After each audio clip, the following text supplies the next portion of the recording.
At the restaurant, my son told the waiter separate check for her after I'd driven him there. I stayed calm and paid my own bill. The next morning, he called frantically, "Mom, my car won't start." I smiled and said that's interesting because I just sold it.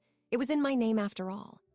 Subscribe to the channel, leave your like and comment from which part of the world you are watching. Get comfortable and relax. Let's begin. The words were clear and they cut. Separate check for her. My son Marcus leaned back in his chair, not looking at me, his attention already on his phone as he delivered the instruction to the waiter. He gestured in my direction with a flick of his fingers, a dismissive motion for the elegant woman with silver hair sitting across from him, his mother. The ambient noise of the restaurant, the clatter of cutlery, the low hum of conversation, the intrusive beat of the music seemed to amplify for a second before receding into a distant buzz. I felt my polite, birthday dinner smile solidify on my face, a fixed mask. The waiter, a young man with kind eyes, glanced from Marcus to me, his own expression shifting to one of mild, professional pity. That look was a second blow. I had driven us here. It was his 32nd birthday, and he had chosen the place, one of those new, sleek spots downtown with small portions and large prices. He had talked throughout the drive, detailing a complex deal at his finance firm, the politics with his manager, his plans for a vacation he felt he deserved. I had listened, as I always did, offering the occasional murmur of understanding. I had intended to pay for the meal. It was my tradition, my pleasure. The salmon I had eaten sat heavily in my stomach. Marcus finally looked up from his screen. He did not see the fracture. He saw only his mother sitting quietly. "They do that here," he said, his tone conversational, explanatory. "Makes it easier." "Of course," I said. My voice sounded normal, which surprised me. It was the voice I used at the hospital for 30 years, steadying a patient before a procedure. A voice of calm assurance that masked all internal alarms. The waiter returned with 2 leather folders. He placed one before Marcus, the other before me with a slight, almost imperceptible hesitation. I opened mine. The numbers were sharp and black. The cost of the salmon, the side salad, the glass of Chardonnay. A simple arithmetic of nourishment. I calculated the tip, a precise 20%. I would not give anyone a reason to comment on the older woman stiffed by her son. I retrieved my wallet, slid out the credit card, and placed it in the folder. The movement was automatic.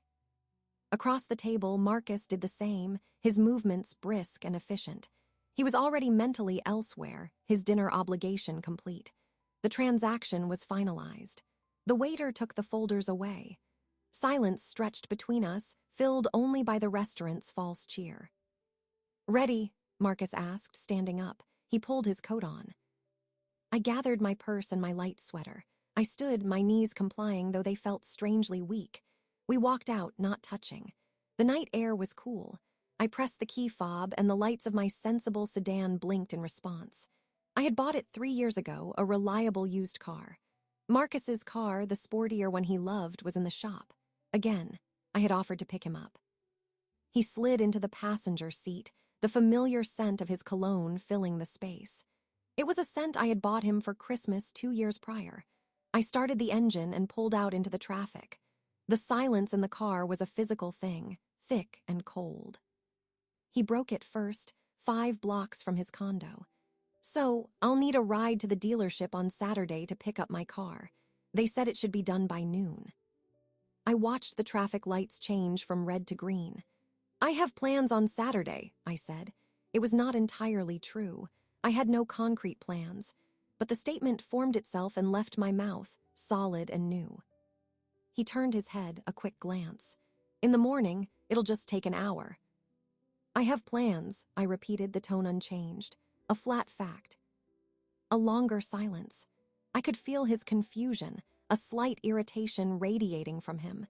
He was not used to a no asterisk from me, not on something so trivial, so expected. I had rearranged my life for his trivialities for 32 years. "Fine," he said, the word short. "I'll get an Uber." He said it as if it were a minor inconvenience, but I heard the undertone of annoyance. The mechanism had faltered. I pulled up to the curb outside his building, a modern glass and steel structure. He unfastened his seatbelt. "Thanks for the ride." It was a habit, devoid of the meaning it should have carried. He did not mention dinner. He did not thank me for that. The separate check had, in his mind, rendered it a mutual, neutral event, a business meeting between acquaintances. "Good night, Marcus," I said, looking straight ahead through the windshield. He got out, closed the door with a firm thud, and walked toward the building's glowing entrance without a backward glance. I waited until he was inside before I drove away. The streets toward my side of town were quieter. The houses were older, the trees fuller. My street was lined with mature oaks. I pulled into my driveway, the headlights sweeping over the familiar front porch, the geraniums in their pots needing water. I turned off the engine and sat in the sudden, profound quiet. The interior of the car was dark. I rested my hands on the steering wheel, my fingers tracing the smooth curve of the leather. I replayed the scene, the casual lean, the clear, cold diction, separate check for her, the gesture, the waiter's face. A lifetime of moments arranged themselves behind that one. Night shifts at the hospital so the day shift paycheck could go into his private school fund. The second job during summer breaks to cover baseball camp. The Cossain student loans for a degree in business he said would guarantee our security.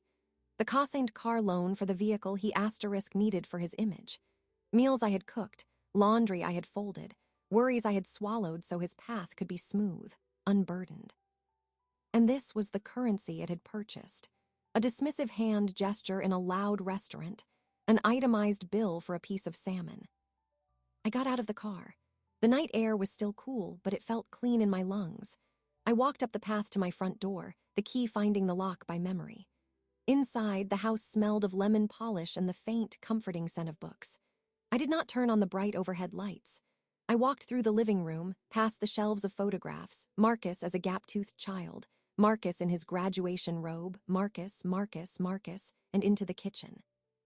I poured a glass of water from the tap and drank it, looking out the dark window at my shadowy backyard. The hurt was there, a deep, cold ache beneath my ribs, but something else was rising to meet it. It was not heat. It was not a raging fire. It was a slow, tectonic shift, a solidification, a calculation. The ledger in my mind, which had always only shown debits of my giving, suddenly presented a new column. It was labeled asterisk value asterisk, and next to it, for the first time, was a single, stark entry, my own. I placed the empty glass in the sink. It made a soft click against the porcelain. The house was silent, but the silence was different now. It was not an absence. It was a space waiting to be filled, not with his needs or his schedule or his ingratitude. It was space for me. I knew I would not sleep. The evening's events played on a loop, each repetition sanding down the raw edge of shock, leaving behind a smoother, harder surface of clarity. The transaction at the table was complete, but I understood, standing there at my kitchen sink, that a much larger account had just been called for audit. And for the first time in a very long time, I was looking forward to reviewing the books. The house remained silent, but the quiet no longer felt like an absence. It felt like a held breath. I did not go to bed. Sleep was a distant country. Instead, I made a pot of tea. The familiar ritual of boiling water and steeping leaves a grounding sequence of motions. I carried the cup to the living room and sat in my armchair, the one with the good reading lamp, and I let the ledger in my mind open fully. The numbers were not monetary, not at first. They were tallies of time, of energy, of pieces of myself I had given away assuming they would build something permanent. I counted the night shifts at St. Vincent's, the fluorescent lights humming overhead as I checked vitals, the ache in my feet as I traded daylight hours for the extra differential pay. That money had gone into the tuition for Crestview Academy. Marcus had wanted to go. All his friends from our modest neighborhood were not going. I had wanted better for him. The cost was approximately 2,000 evenings over 6 years, where I came home after he was asleep and left before he woke. I counted the summer I worked the front desk at the community pool, my nursing skills reduced to applying Band-Aids to scraped knees, so he could attend that baseball clinic in Ohio. He had been 15, desperate to make the travel team. He did not make it. He came home sullen, and I never mentioned the smell of chlorine that clung to my skin all season. Then came the loans. The federal ones were in his name, but the private ones, The ones that covered what scholarships and my income could not, required a cosigner. My signature was on those documents. My 30 years of steady, unremarkable credit history had vouched for him. His degree in finance was, in a very real, paper sense, also mine. The car was the most recent entry. 2 years ago, his previous car had died. He needed something reliable for his new job, he said, something that presented the right image. He had found a sleek, late-model sedan. The loan officer had been hesitant. Marcus's own credit history was thin, a few student loans, a credit card he maxed out. My income, though I was near retirement, and my spotless record had secured the loan. The monthly payment was significant. "I'll handle it, Mom, no problem," he had said. And for the first few months he did. Then there was an issue with his bonus. Then his insurance went up. He would transfer a partial amount or miss a month entirely with a promise to catch up. I paid them to avoid the ding on my credit. It had become a routine, another quiet subsidy. As the first gray light of dawn began to outline the windows, I reached for a small notepad and a pen from the side table. I did not write down the memories. I wrote down the facts. Car, 2019 sedan. Loan co-signed by EJ. Title: Crestview Academy tuition, $2,042,010. Private student loans. Sally Me Discover. Co-signer EJ. Insurance payments for Marcus's apartment. No, stopped that in 2020. Phone bill. No, stopped that at age 25. The list was shorter than I expected. The emotional ledger was volumes, but the practical financial chains were few, and one item had a question mark next to it. The title. Where was the car title? I had signed so many papers at the dealership, a blur of forms. He had driven the car off the lot. I had never thought about the physical title again. The sky lightened to a soft pearl. The birds began their morning calls. My tea was cold. I felt a profound fatigue, but it was clean, the fatigue after hard labor. The audit was underway. At 7:30, I picked up the phone. I dialed Claire's number. She answered on the second ring, her voice alert and warm, infused with the energy she seemed to generate from sheer will. "Eloise, you're up early, everything all right?" "Not really," I said. My voice was steady, but it carried a new flatness. I told her. I recited the events of the previous evening with the clinical detachment of an incident report. The location, the dialogue, the actions. I did not embellish. I did not cry. There was a long silence on the other end. Then a sharp, succinct exhale. "That little shit," Claire said, the words devoid of heat but full of a dense, solid anger. "In a restaurant, in public." "Yes." "What did you do?" "I paid my check. I drove him home. I told him I had plans on Saturday and could not take him to get his car." Claire's laugh was short and satisfied. "Good, a start. How do you feel?" I looked at the notepad on my lap. "I feel like I have been managing a failing account for 32 years, and I have just received the final statement." "What's on the statement?" Her question was practical. "A history of unilateral withdrawals, and one active, jointly held liability, the car." "Jointly held?" Claire's tone shifted, became focused, like a surgeon locating a precise point of incision. "Eloise, listen to me. When you co-signed that loan, what happened to the actual title? The piece of paper that says who owns the metal and the rubber and the engine?" "I'm not sure. I think it might be in my name. For the loan, they said because I was the primary signatory due to his credit." "Find it," Claire interrupted, her voice firm. "Go to your filing cabinet, wherever you keep that stuff, and find the paperwork. The loan documents, the title. Look at them. What's actually an asterisk your asterisk name, Eloise? Not what you feel responsible for. What do you legally, factually own?" Her words landed with the weight of truth. They cut through the fog of emotional accounting. This was not about hurt feelings anymore. This was about assets and liabilities. Cold, hard facts on paper. "Okay," I said. "Don't just say okay. Do it today and call me back." She paused. "He's a 32-year-old man in finance. He understands contracts. He understands assets. He just never thought the terms applied to him where you were concerned. It's time he learned." We hung up. I placed the phone on the table. Claire's question echoed, "What's actually in your name?" I finished the cold tea. I stood up, my body stiff from the long night in the chair. I walked down the short hallway to the small room I used as a home office, a desk, a bookshelf, a two-drawer filing cabinet. The cabinet was old metal painted a beige that had faded over the decades. I pulled open the bottom drawer. It held hanging folders, neatly labeled in my precise handwriting: taxes, medical, home insurance, car. My car folder was thin, the owner's manual, a few repair receipts. I pulled out the folder labeled Marcus Carr. It was thicker. I carried it to the kitchen table, where the light was better. I sat down and began to sort through the papers. The buyer's order. The financing agreement, pages dense with small print. My eyes scanned for my name. There it was, again and again. Alois Jenkins, co-borrower. His name was beside mine, but the primary contact information was my address, my phone number. And then, near the back, a single sheet of heavy paper officially embossed, the certificate of title. In the field labeled owner, S name S, it read, JNKINS It was not joint, it was not in /or. It was mine, solely. I stared at the words. The legal reality was absolute and simple. The car he drove, the car he called his, the car whose loan he treated as an optional bill, belonged to me. Every scratched door, every worn tire, every mile he drove to his important meetings and his expensive dinners was on my property. A strange calm settled over me. The hurt and the anger were still present, but they were now compartmentalized, filed away like these papers. What remained in the forefront was clarity, and a single, decisive question. What does one do with an asset that is being mismanaged? That is costing you money.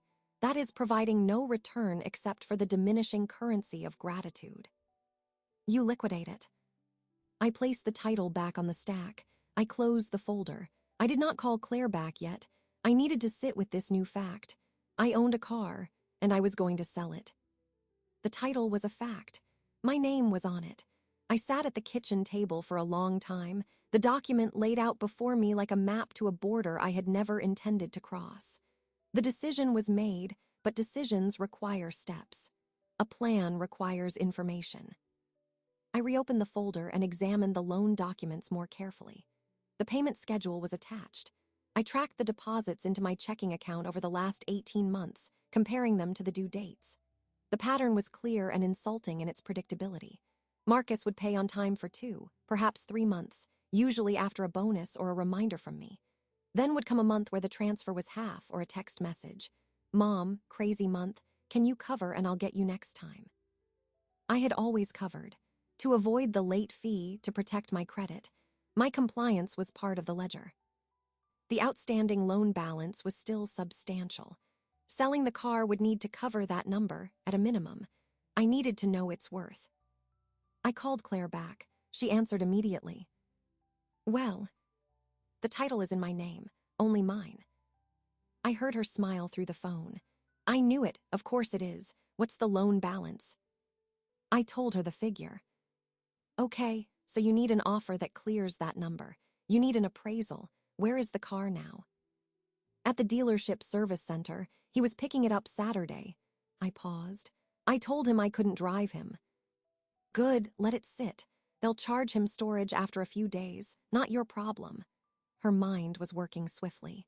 "You need to go somewhere you've never been. A big, no-haggle used car dealer on the other side of town. They'll give you a written offer. It's just information. You don't have to do anything with it today." "I know how to sell a car, Claire." "I know you do, but you haven't sold this one before. This is different. Take the title, the registration, your license. Just get the number." After we hung up, I followed her instructions.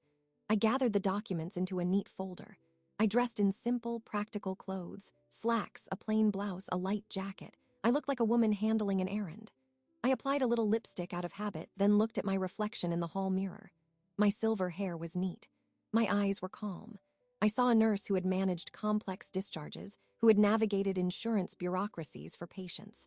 This was a similar administrative task. The dealership Claire suggested was a 20-minute drive, in a commercial zone I rarely visited. The lot was vast, filled with rows of clean, late-model vehicles under bright flags. The building was glass and steel. I parked my own car and walked toward the entrance, the folder under my arm. A salesman named Jeff approached me. He was young, polite, with a practiced, non-threatening demeanor. "Welcome, looking for something today?" "No," I said. "I am looking to sell a car. I understand you provide appraisals." "Absolutely, right this way." He led me to a desk inside the brightly lit showroom. "Do you have the vehicle with you?" "It is not here. It is a 2019 sedan mid-range trim, approximately 45,000 miles." I provided the exact model and details. I slid the folder across the desk to him. "Here is the title and registration." He opened it, his eyes scanning the documents. His expression did not change when he saw my name, then the make and model. This was a transaction. He asked a few questions about the car's condition, any accidents, major repairs. I answered factually. I knew its history because I had paid for most of the repairs. "And is there a lien on the title? A loan?" he asked. "Yes, the balance is approximately this amount." I pointed to the figure I had written on a notepad. "Okay, we can still make an offer subject to paying off that lien. The lender will send us the title directly once it's settled." He typed information into his computer. "Let me get a market valuation based on what you've told me. I'll give you a strong, no-obligation cash offer." He excused himself and walked toward a back office. I waited. I did not fidget. I looked at the other customers, the families examining minivans, the young couples looking at compact cars. Normal transactions, exchanges of value for value. Jeff returned with a single sheet of paper. He placed it on the desk facing me. The number was printed in bold, black type. It was several $1,000s above the loan balance. I looked at the number. It represented the current market value of the vehicle I owned. It was not an emotional number. It was not a number that reflected years of night shifts or missed baseball games. It was a wholesale price for metal, plastic, and rubber. And it was enough. "This is your offer, good for 7 days," Jeff said. "If you decide to proceed, we'll handle all the paperwork here. You'll need the car, the keys, and your ID. We cut you a check for the difference after the lien is paid." I kept my eyes on the paper. "I understand. Thank you for your time." "Is it a deal you're considering?" he asked, his tone carefully neutral. "I am considering my options," I said. I took the offer sheet, placed it in my folder with the other documents, and stood up. "I will be in touch." The walk back to my car felt different. The folder in my hand had weight. It contained a choice, quantified. I started the engine and drove, not directly home, but taking a longer route through the city. I passed the street that led to Marcus's condominium. I did not turn.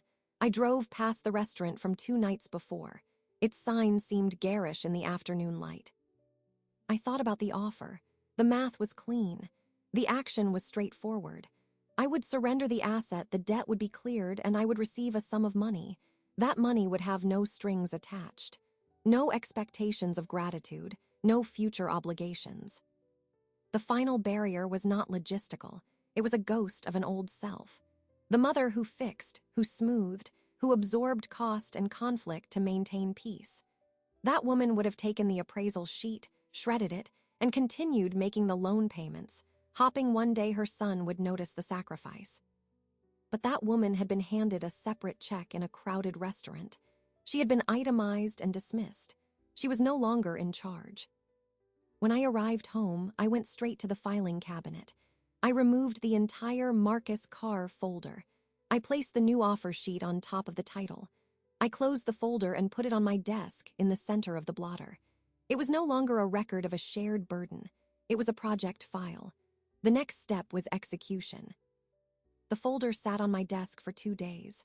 I did not open it again. I did not need to. The numbers were fixed in my mind. I watered my plants. I went to the grocery store. I changed the linens on my bed. The ordinary rhythm of my life continued, but beneath it was a steady, purposeful hum, like a machine brought online after a long period of dormancy. On the 3rd morning, a Tuesday, I picked up the phone and called the number on the appraisal sheet. Jeff answered. "This is Alois Jenkins. We met regarding the 2019 sedan. I am ready to accept your offer. Excellent, Ms. Jenkins. His voice was professionally bright. Do you have the vehicle available? I will have it here by noon. I did not specify where here was. I will bring it to your location with the title and keys. We arranged a time. The conversation lasted less than 3 minutes. There were no questions about why, no inquiries about another car. It was a transaction. The next step required retrieval. The car was still at the service center of the original dealership. Marcus had not mentioned it again after I declined to drive him on Saturday. I assumed he had arranged an Uber to collect it, or perhaps a colleague. I called the service center. I'm calling regarding the 2019 sedan for Jenkins, I said. I am the title holder, Alois Jenkins. Can you confirm if the vehicle is still on your lot? After verifying my identity with information from the ownership records, the service advisor confirmed it. Yes, ma'am. It's been ready since Friday. We've left a few voicemails for the primary contact, Marcus Jenkins, regarding pickup. Storage fees are accruing after 48 hours. I will be there within the hour to collect it, I said. Please have it ready at the service exit. I have the keys. I did have the keys. The second key fob had always been in the bowl on my entryway table, next to my own keys. Marcus had never asked for it. He never thought he would need it from me. I drove across town. The service center was at the back of a large, familiar dealership. I parked and walked into the service lobby. I gave my name and showed my driver's license and the registration. The advisor, a different man from the one on the phone, nodded. Everything's in order. The balance for the repair was paid by Marcus Jenkins upon authorization. There is, however, a storage fee for the last 4 days. He presented a small invoice. That is not my responsibility, I said, my voice even. The vehicle is now being collected. I am not liable for fees incurred by the individual who failed to retrieve it. The advisor looked at the screen, then back at me. He saw a woman in her late 50s, silver hair, calm eyes, speaking with absolute certainty about contractual boundaries. He hesitated only a second. I understand. I'll clear the flag. Let me get your vehicle. A porter brought the car around to the exit. It was clean, dark blue, gleaming under the sun. I thanked the porter, took the single key he handed me, Marcus's key, and got into the driver's seat. The interior smelled of his cologne and the dealership's citrus cleaner. I adjusted the seat and mirrors, my movements mechanical. I started the engine. It purred smoothly. He had always loved this car. I drove it directly to Jeff's dealership. There was no sentimental detour. The car was an asset in transit. Jeff was waiting. He guided me to a parking spot near the building. A different man from the business office took over. We sat at a clean desk. He laid out the paperwork, the purchase agreement, the odometer statement, the lien payoff authorization. I read each document. I initialed where indicated. I signed my name where required, Alois Jenkins *. Each signature was identical to the one on the title, the one that granted ownership. The lender will be paid directly from the sale proceeds, the business manager explained. The remaining equity will be issued to you by check. It will be available today. I understand, I said. The final form was a release of liability. I signed it. The manager collected the key fobs, both of them, and the title. He handed me a folder with copies of all the documents. Then he produced a check. It was a business check with the dealership's name printed at the top. The amount was the exact difference from the appraisal sheet. He slid it across the table. Thank you for your business, Ms. Jenkins. I stood, folder in one hand, check in the other. I walked out of the building, past the rows of cars for sale. I did not look back. My own car was where I had parked it earlier. I got in and placed the check inside the folder on the passenger seat. I felt a sudden, hollow ache. It was brief but sharp, a surgical pain. It was not for the car. It was for the fantasy it represented, the son who would become responsible, grateful, who would one day say, "I've got it from here, Mom."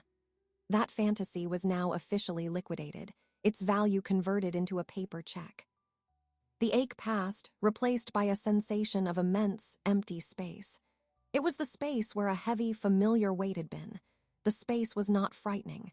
It was full of quiet. I drove to my bank. I walked up to a teller I recognized, a woman named Linda who had been there for years. "I would like to open a new savings account," I said. "Of course, Alois. What are we calling it?" Linda asked, her fingers poised over her keyboard. I had not considered a name. The words came without thought. The Freedom Fund. Linda smiled, a genuine, understanding smile. She didn't ask questions. She processed the paperwork. I endorsed the dealership check and handed it over. She deposited the full amount. She gave me a receipt and a temporary passbook with the new account number. "There you go. It's all set." I thanked her and left. On my way back to the car, I passed a storefront with a large, clean window. I caught my reflection, a woman with a leather folder in her hands, standing straight. My posture was different. The shoulders that had carried the invisible weight of that car, that loan, that expectation, were level. I held my head up. I looked like a woman who had just balanced a long overdue account. I looked like a woman who was free. The quiet of the new account, the Freedom Fund, was a tangible presence in the days that followed. It was not just money in a bank, it was a boundary made concrete. I slept well. I took care of my home. I did not wait for a call, but I was not surprised when it came. It was Thursday morning early. I was in my sunroom, watering the peace lilies and the philodendron. The morning light was pale and clean through the windows. My phone, on the small wicker table, buzzed and lit up with his name. I finished watering the currant plant, set the can down, and picked up the phone. I answered. "Mom." His voice was a tight wire of stress, stripped of any greeting. "The car, it's gone." I moved to the chair and sat down. "Gone." "It's not at the dealership. I took an Uber over here to pick it up finally, and they said it's not here. They said it was released. What did you do?" The last sentence was an accusation, sharp and immediate. "I collected my car from the service center," I said, my voice level. "On Tuesday." There was a beat of stunned silence. I could hear traffic in the background, the sound of him standing on the sidewalk outside the closed service bay. You what? Why? I told you I was getting it Saturday. I had a crazy week." "You told me many things," I said. "The vehicle was accruing storage fees. It was my property. I retrieved it." "Your property? Mom, what are you talking about? It's my car. I make the payments." His volume was rising, fraying at the edges with panic. "I have a huge client meeting at 9:30. I need that car. Where is it?" I looked at the leaves of the philodendron, glistening with water droplets. "The car is not here." "Then where is it? Did you take it to another shop?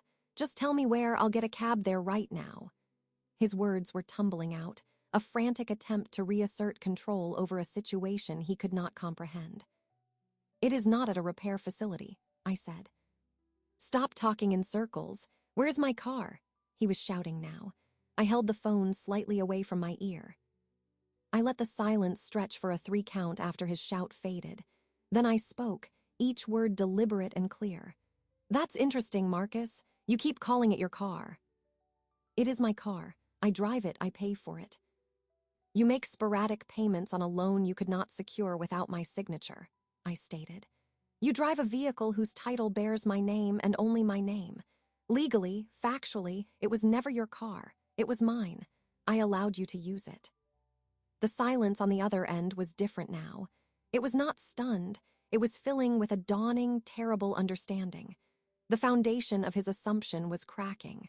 What did you do?" "I sold it," I said. The words were simple, final. "The transaction was completed on Tuesday afternoon. The loan has been paid off." The sound he made was not a word. It was a choked exhalation, like the air had been forced from his lungs. When his voice came back, it was lower, ragged with disbelief and a new, primal fear. "You sold it. You sold my car. How could you do that? I have a meeting. I have no way to get to work. Do you have any idea what you've done?" "Yes," I said. "I have a very clear idea. I reclaimed an asset that was being mismanaged. I eliminated a debt that you treated as optional. I converted a liability into capital." "This is insane. You're my mother. You can't just sell my car."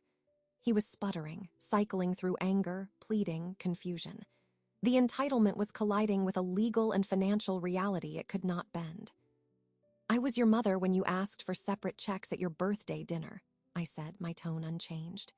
You were very clear about separating our accounts in that moment. I am simply following your lead. You wanted separate checks.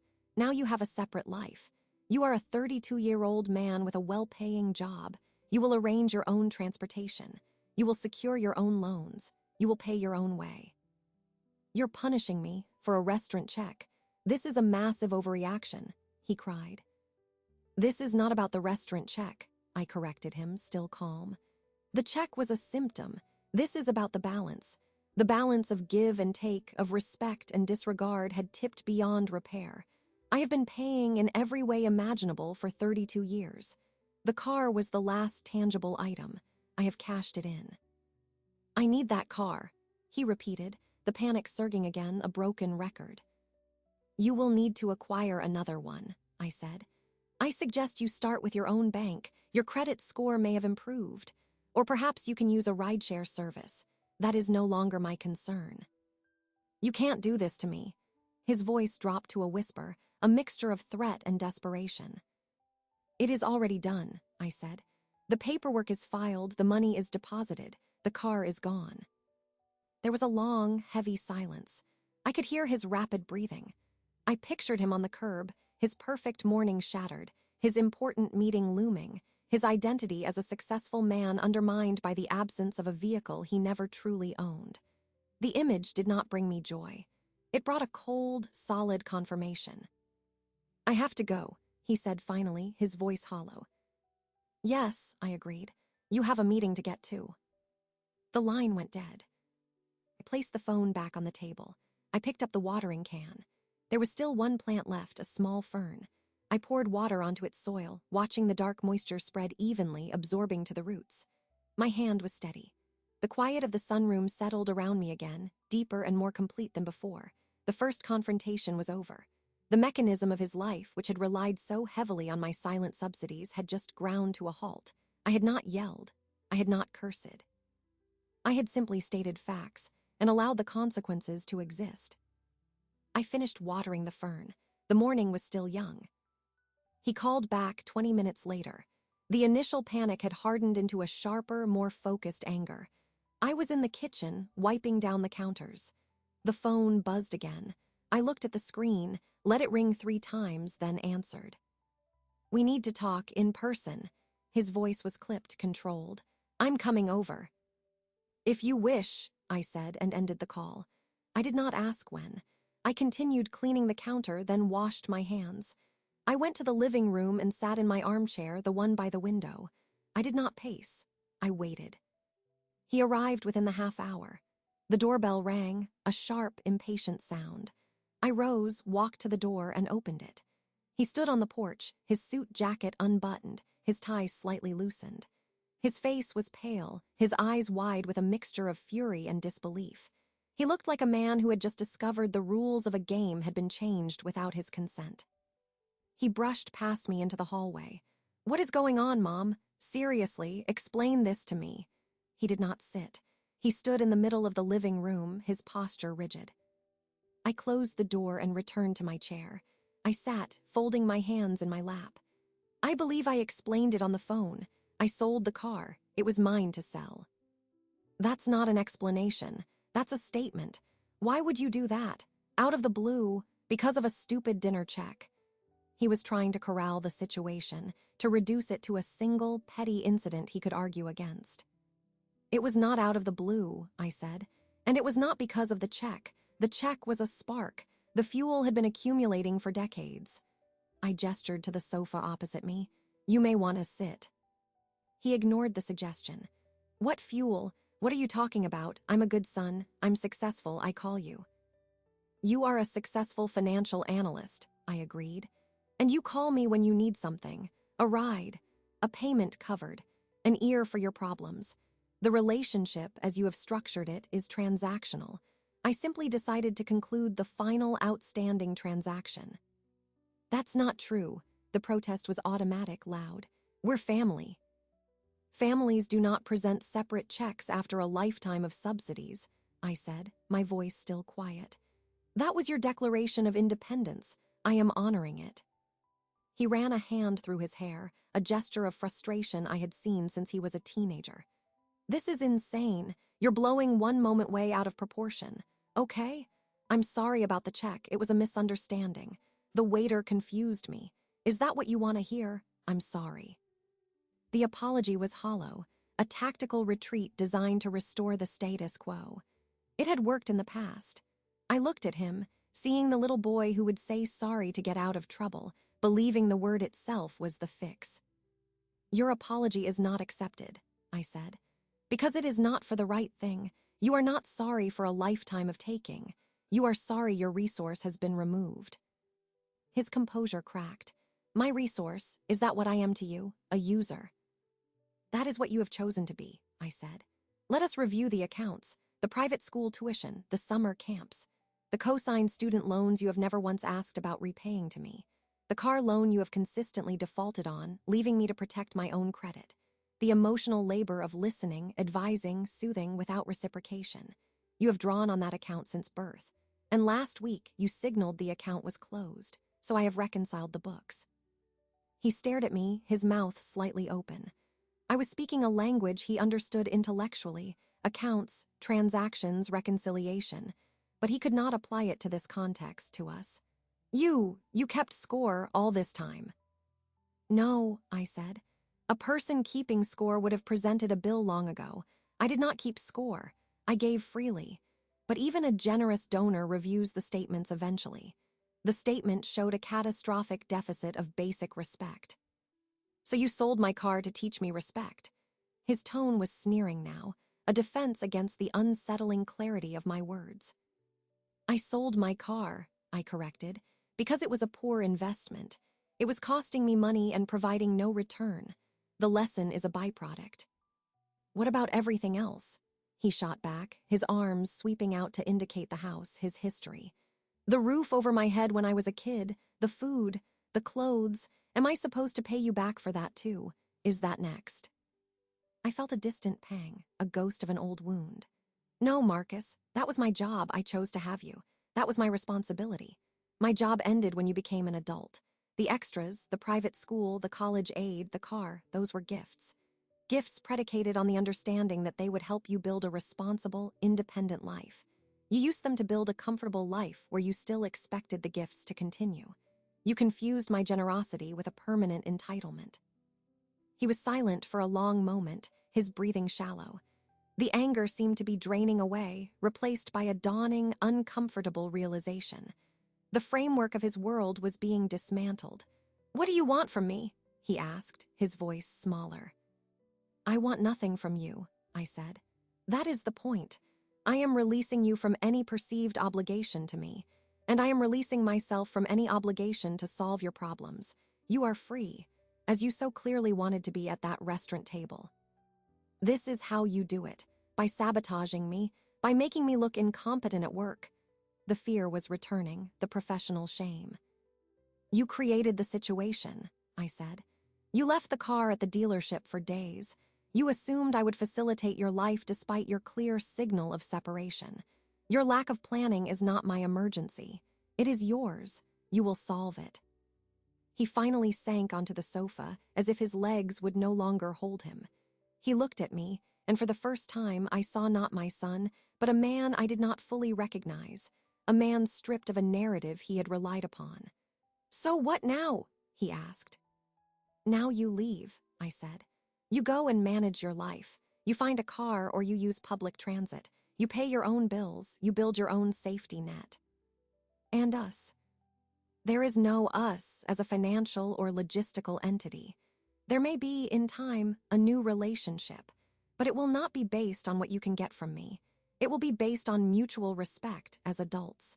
That will require demonstration, not words. He nodded slowly, a mechanical movement. He stood up. He seemed younger, unsure. He walked to the door. He paused, his hand on the knob. He did not look back. Goodbye, Marcus, I said. He opened the door and walked out. I heard his steps on the porch, then on the path. I did not get up to watch him go. I sat in my chair, listening to the silence of my house.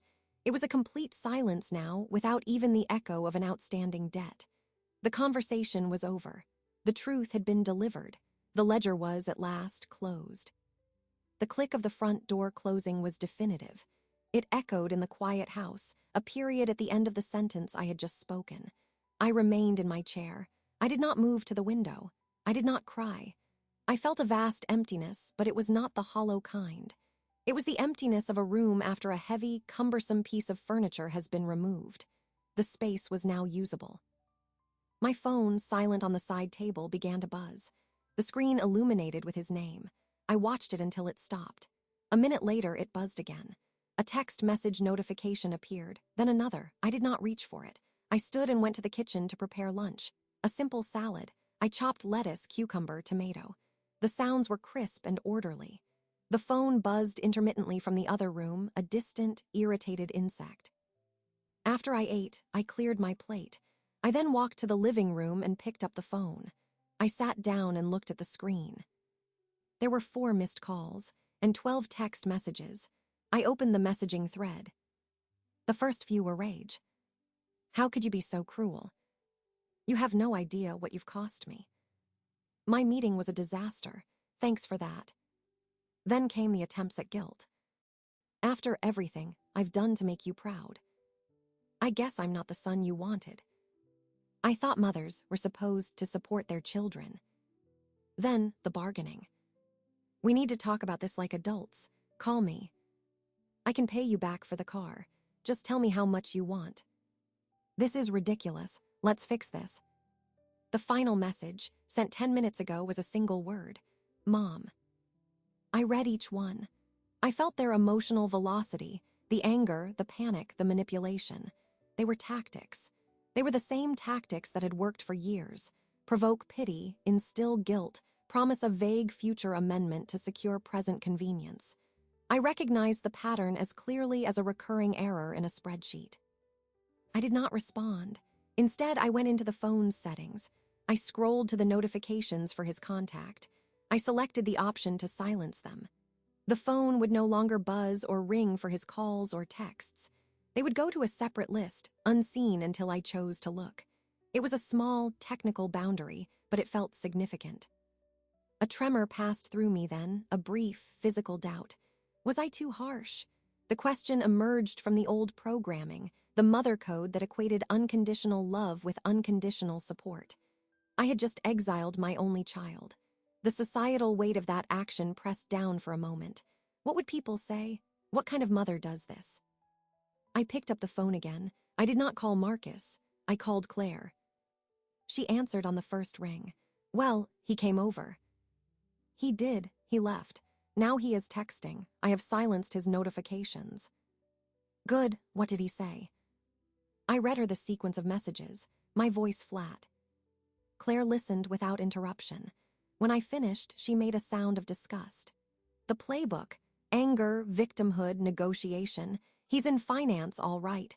He's trying to renegotiate the terms of your surrender. Don't you dare fold, Alois. The thought occurred to me that I might have been excessive, I admitted. Excessive? Claire's tone was sharp. Was it excessive when you worked nights for his tuition? Was it excessive when you co-signed loans he now pretends don't exist? He is a grown man. You didn't take his legs, you took a car he wasn't paying for. You gave him a consequence. That's not excessive. That's overdue maintenance. Her words were a plumb line, cutting through the fog of doubt. She was right. I had not harmed him. I had removed a prop. The fact that he viewed the removal of a prop as a catastrophic injury was proof of how reliant he had become. What are you doing right now? Claire asked, her voice shifting to a practical tone. I am sitting in my living room. Get up, put on your shoes. I'm picking you up in 20 minutes. We're going to that new cafe on Elm. You need to be around people who aren't trying to emotionally blackmail you.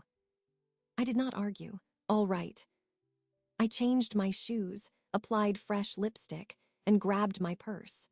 When Claire's car pulled into the driveway, I locked my front door and went out. The afternoon sun was warm. Getting into her clean, compact car felt like crossing a border into neutral territory. The cafe was bright and airy, with the smell of coffee and baked goods. We found a small table near the window. Claire ordered tea and a scone. I ordered a latte. So, Claire said after the server left, how do you feel, really? Not what you think you should feel, the real feeling. I considered the question as I watched people come and go outside. I feel tired, but it is the tiredness after completing a difficult, necessary task. I feel calm, and I feel a low-grade anxiety that I am mistaking this calm for something monstrous. You're not a monster. You're a woman who finally sent an invoice after years of free service. She stirred her tea. The anxiety is the ghost of the old you, the one who believed her value was in what she could provide for others. That ghost will fade. You have to starve it. He called it cruelty. What you did was factual. He called it cruel because the fact did not benefit him. That is his problem to manage. She took a bite of her scone. The silence will be the hardest part. For you, not for him. You're used to the noise of his needs filling your space. The quiet will feel wrong. You have to learn to live in it, to let it become peaceful. We talked for an hour. Not only about Marcus, but about a gardening class she was taking, about a book she had read. Normal, adult conversation. When we finished, she drove me home. Call me any time, she said as I got out. Even if it's just to read me his latest attempt at guilt tripping. We'll treat it like a comedy show. I smiled. Thank you, Claire. Back inside, the house was quiet. I saw my phone on the table, its screen dark. I did not check it. I walked to my small backyard and inspected my rose bushes. A few buds were forming. I found a weed near the base of one and pulled it, the roots coming up cleanly. The anxiety Claire mentioned was there, a faint hum in the background. But it was overridden by a stronger, clearer signal, resolve. I had stated my terms. I had acted on them. Any retreat now would invalidate everything.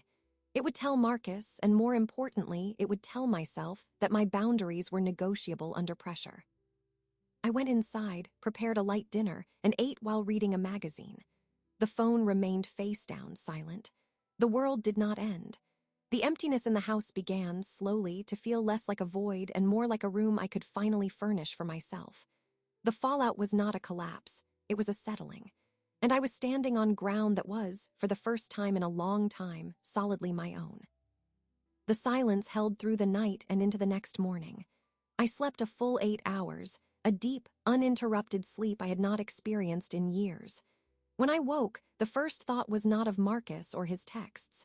It was of the sunlight patterning the wall through the blinds, a neutral observation. I took it as progress. Over breakfast, I allowed myself to think about the money in the Freedom Fund. It was not a life-changing sum, but it was significant. It was capital that represented no obligation. I had earned it, in a way, through decades of unpaid emotional labor, but the market had assigned it a concrete value tied to a metal object. I decided a portion of it should be used for something that had no purpose other than pleasure. A statement of intent. I called Claire after I finished my coffee. I am going to use some of the money, I told her, for something enjoyable, a small trip perhaps. Excellent, she said, her approval immediate. What are you thinking? I am not sure. Something simple. I do not want to fly, a drive somewhere. A garden. I would like to see a garden. The State Botanical Gardens are 3 hours away by bus. There's a comfortable coach that goes directly there. They have a beautiful hotel nearby, not too expensive. You could do an overnight. Claire, as always, had practical information at her fingertips. A bus trip, I repeated. The idea appealed to me. I would not be driving. I would be a passenger with no responsibility for the route or the vehicle. That sounds correct. Let's do it this weekend. I'll come with you. My treat for the hotel, you handle the bus and meals. A joint venture between 2 independent women. Her tone brooked no argument. I would like that, I said, and I realized it was true. We spent the next hour on the phone while I sat at my computer. Claire guided me to the bus company's website. I selected the departure times. I entered my payment information. When I clicked purchase, the charge was applied to my credit card, the same card I had used for my separate check. The symmetry was not lost on me. This was a charge I had chosen for my own benefit. The confirmation email arrived. I printed the tickets. The physical papers felt light and promising. Later, I walked to the local library. It was a small, red brick building I had visited often when Marcus was young, for story hours and homework help. The familiar smell of old paper and floor polish greeted me. I went to the travel section and found a guidebook for our state. I sat at a wooden table and looked up the botanical gardens. There were photographs of winding paths, greenhouses, water features. I read about the different plant collections. I took notes on a small pad about things I wanted to see. The rose maze, the succulent house, the native wildflower meadow. The activity was purposeful but without urgency. It was planning for delight. That evening, Claire came over for dinner. I cooked a simple pasta. We spread the guidebook open on the kitchen table next to our plates. "We should take the first bus in the morning," Claire said, tracing the route on a map with her finger. "That gets us there by 10. We can spend the whole day, have a long lunch, then check into the hotel, rest, have dinner. Come back on the afternoon bus Sunday." "It sounds like a perfect plan," I said. "It is a plan. It doesn't have to be perfect. The point is to do it." She looked at me. "This is you investing in yourself. It's the first dividend from your freedom fund." We talked about what to pack, about comfortable shoes, about whether to bring a picnic. The conversation was light, filled with the minor logistical details of a pleasant excursion. There was no subtext, no hidden tension. It was a project between friends. After she left, I went to my bedroom and took my small suitcase from the top of the closet. I dusted it off. I opened it on the bed. I began to lay out possible clothes, comfortable slacks, a light sweater, a rain jacket just in case. I added my walking shoes. The act of preparation was methodical and calming. Each item placed in the suitcase was a commitment to the journey. I paused, holding a blouse. I thought about the last trip I had taken. It had been to Marcus's college graduation, a proud and exhausting weekend focused entirely on him. Before that, I could not remember. There had been weekend shifts and the constant, low-grade worry about money, about his needs, about being available. This was different. This was mine. I finished packing and closed the suitcase. I set it by the front door. It was a small, tangible block of my new future, waiting. I checked my phone before bed. I had to consciously choose to look at the notifications from Marcus. There were 3 new texts, sent over the course of the afternoon. Their tone had shifted again. "I'm sorry for the way I spoke. Can we please talk? I'm looking at cars. It's more expensive than I thought. I hope you're okay." I read them. I felt a distant ping like a sonar echo from a sunken ship, but the signal was weak. It did not move me. He was working through the stages, now landing on a softer, more wounded approach. It was still a strategy. I did not reply. The lack of response was my response. I placed the phone back on its charger. I looked at the suitcase by the door. A bus ticket to a garden, a weekend with a friend. These were not grand things, but they were mine. They were the new roads, and I was the one who had chosen to walk them. The path was no longer determined by the needs of someone else. For the first time in a very long time, I was looking forward to the destination. The weekend at the Botanical Gardens passed in a pleasant blur of green spaces and easy conversation. The bus ride was smooth. The hotel was quiet. Claire and I walked for hours, commenting on the flowers, sitting on benches in the sun, eating sandwiches from the cafe.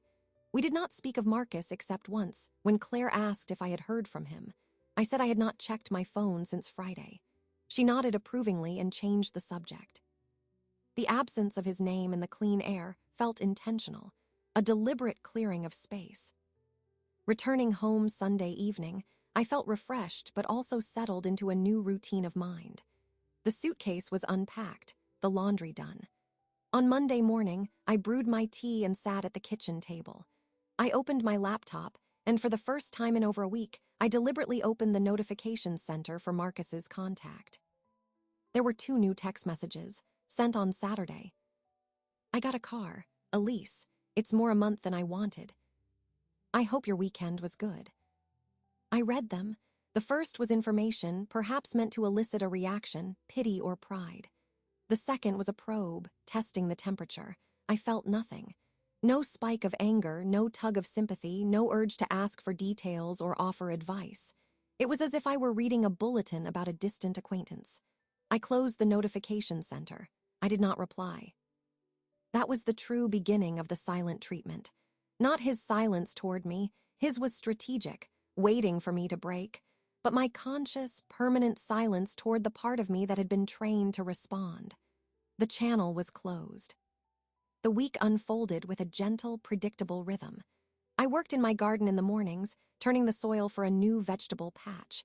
The physical labor was satisfying. My hands grew slightly rough, dirt under my nails. I planted tomatoes, cucumbers, and some herbs. Each seed and seedling was a small investment in a future harvest, a slow, quiet yield. I went to the library again and checked out 3 novels by authors I had always meant to read. In the afternoon, I would sit in my sunroom with a book. I did not think about page counts or time. I simply read until my eyes grew tired or the story reached a natural pause. Claire came over for lunch on Wednesday. We made salads from my first thin harvest of lettuce. He leased a car, I mentioned as we ate, the information offered as a simple fact like the weather. Claire raised an eyebrow. Of course he did, the most expensive short-term solution. Did he complain about the cost? He mentioned it. And you said nothing. I said nothing. She smiled. The silence is your superpower. It's the space where he has to hear himself. It's making him nervous. Good. It is not a tactic, I said. It is simply my reality now. I have nothing to say. Even better, she said. On Thursday, the mail brought a formal letter from the loan company for the now-defunct car loan. It was a final statement showing a zero balance, marked paid in full. I looked at it. I felt a sense of administrative finality. I filed it in the metal cabinet, in the folder marked paid. That chapter was officially archived. Friday morning, I completed the crossword puzzle in the newspaper. It was a challenging one. I filled in the last square with a sense of minor, personal triumph. I made a note to buy a book of harder puzzles. Throughout these days, the old anxiety, the ghost of obligation, would occasionally whisper. It usually happened in the late afternoon, a faint sense that I should be doing something, fixing something, managing someone. When I felt it, I would stop whatever I was doing. I would sit still and identify the feeling. I would trace its origin, a memory of a call at this time, a habitual worry about his commute, the old rhythm of anticipating need. I would acknowledge it. Then I would deliberately pick up my book, or go check on the seedlings, or call Claire. I would redirect the energy. The ghost grew fainter each time. By the end of the week, I realized I had stopped listening for the phone. I had stopped wondering what he was doing. His life, his problems, his financial choices were no longer a stream of data flowing into my consciousness for processing. The absence of that constant, low-grade static was not emptiness. It was peace. It was cognitive liberty. I was not happy in a bubbling, exuberant way. I was content. I was interested in my own projects. I was engaged with my friend. I was present in my own home. The quiet I had feared had become a medium I moved through with ease. On Saturday evening, exactly 1 week from our return from the gardens, Claire called. "What are you doing tomorrow?" "I have no plans," I said. "Good, let's have brunch. That new place downtown with the patio." "I would like that." After we hung up, I walked through my house, turning off lights. I checked the lock on the back door. I saw my reflection in the dark glass of the kitchen window. A woman in a comfortable robe, her silver hair loose, her face composed. The eyes that looked back at me were not searching for anything beyond the room. They were simply looking. I had thought the revenge was the sale of the car. I had thought the victory was in the confrontation, in delivering the truth. I understood now that those were just actions, necessary steps to clear the debris. The real result, the true reclamation, was this ordinary evening. This quiet. This unremarkable and profound peace. The silent treatment was not a punishment I was inflicting on him. It was a gift I had given to myself. The line was not just drawn. It was now a settled border, and I was living, comfortably and firmly, on my side of it. The decision to go to the restaurant was not a dramatic one. It was a Tuesday. Claire was busy with her book club. I had finished my library novel. The afternoon was clear. I thought I would like to have a good meal prepared by someone else in a pleasant setting. The thought was simple, unburdened by anxiety about cost or company. I realized I could act on it. I showered and dressed with care. I chose a navy blue dress, simple but well cut, and a single strand of pearls. I applied my lipstick. I looked at myself in the mirror. I saw a woman going to dinner. Not a mother, not a former nurse, not a wronged party. A woman with an appetite and the means to satisfy it. I did not drive. I called a taxi. I gave the driver the address of a restaurant I had read about in the newspaper's weekend section. It was described as intimate with a seasonal menu. It was not the place Marcus had chosen. It was my choice. The taxi pulled up to a modest storefront with a discreet sign. Through the window, I could see white tablecloths and the soft glow of candlelight. I paid the driver and stepped onto the sidewalk. I felt a moment of hesitation, the old ghost whispering that a woman dining alone was a sad spectacle. I acknowledged the ghost, and then I walked to the door and opened it. A hostess greeted me with a polite smile. "Good evening. Do you have a reservation?" "No, I do not," I said. "Not a problem. How many in your party?" "One," I said. The word was clear and neutral. "Right this way." She picked up a single menu and led me through the dining room. I was aware of other diners, couples, and small groups, but I kept my gaze ahead. She led me to a small, perfect table along the wall, with a view of the room but with a sense of privacy. She placed the menu before me.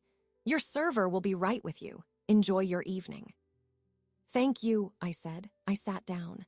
I placed my purse on the empty chair beside me. I arranged my napkin on my lap. I looked at the menu. The process was unfamiliar but not uncomfortable. I read the descriptions slowly. I considered the scallops. I decided on the trout. I chose a glass of Sauvignon Blanc. When the waiter, a man in his 40s with a calm demeanor, approached, I was ready. "Good evening. Can I start you with something to drink?" "A glass of the Sauvignon Blanc, please." "Excellent choice. Are you ready to order, or would you like more time?" "I am ready. I will have the roasted beet salad to start, and the trout for my main course." He nodded, taking the menu. "Very good. The trout is wonderful tonight." He did not ask if I was waiting for someone. He did not offer pity or curiosity. He treated my presence as normal. It was a professional kindness I appreciated. My wine arrived. I took a sip. It was crisp and cool. I looked around the room. I observed the other diners, their conversations, their gestures. I did not feel lonely. I felt like an observer, a participant in my own right. I took a small notebook from my purse, the one I used for garden notes, and I jotted down a few thoughts about the wine. A purely personal notation. The salad arrived. The beets were deep red and golden, arranged with goat cheese and walnuts. I ate slowly, tasting each component. The flavors were distinct and balanced. I finished the salad. The waiter cleared the plate smoothly. The trout was perfectly cooked, the skin crisp, the flesh flaky. It sat on a bed of lentils and wilted greens. I ate with attention. I did not rush. I sipped my wine between bites. The room's murmur was a soft background noise. I was entirely within my own experience. Near the end of my meal, the waiter returned. "Can I interest you in a dessert menu, or perhaps a coffee?" I considered. "A decaf cappuccino, please." "Certainly." He brought the coffee in a wide, white cup. The foam was dense and marked with a leaf pattern. I added no sugar. I drank it, the warmth spreading through me. I had eaten a complete, excellent meal. I had taken my time. I had spoken to no one beyond the necessary exchange with staff. It was profoundly satisfying. The waiter brought the leather folder containing the check. He placed it on the table between the salt and pepper shakers. "Whenever you're ready," he said, and moved away. I finished my coffee. I opened the folder. The total was reasonable for the quality. I calculated the tip, added it, and slid my credit card into the slot. I closed the folder. A few moments later, the waiter retrieved it. He processed the payment and returned with the card and a receipt for me to sign. I did so, replacing the copy in the folder. He picked up the folder. "Thank you so much. I hope you enjoyed your evening." "I did, thank you," I said. He began to turn away, then paused, a routine question. "Separate checks." I looked at him. I felt the full circle of the weeks turning from that other restaurant to this one. The question had no malice. It was automatic, but it was the final test. I smiled, a small, genuine smile. "No," I said, my voice firm and clear. "Just one check, please, for me." He nodded, understanding nothing of the wait, but simply hearing a customer's confirmation. "Of course. Have a wonderful night." I gathered my purse. I stood up. I walked out of the dining room, through the door, and onto the street. The evening air was cool. I breathed it in. I did not call a taxi immediately.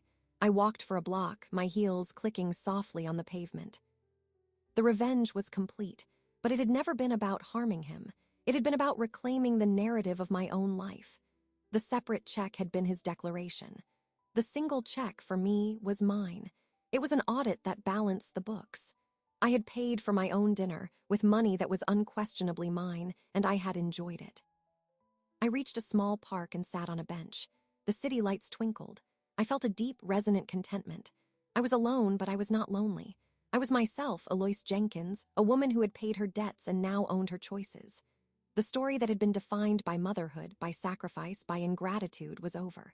A new story, quieter and of my own making, had begun on a Tuesday night with a simple meal. It was enough. It was more than enough. It was everything.